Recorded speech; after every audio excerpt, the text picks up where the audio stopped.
ഒരു ദലം മാത്രം വിടർന്നൊരു ചെമ്പനി മുകുളമായി നീ എന്റെ മുന്നിൽ നിന്നു.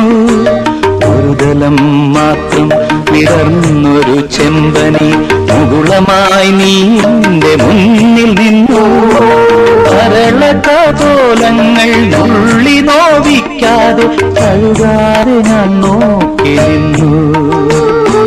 കരളകപോലങ്ങൾ നുള്ളി നോവിക്കാതെ കഴുകാതെ ഞാൻ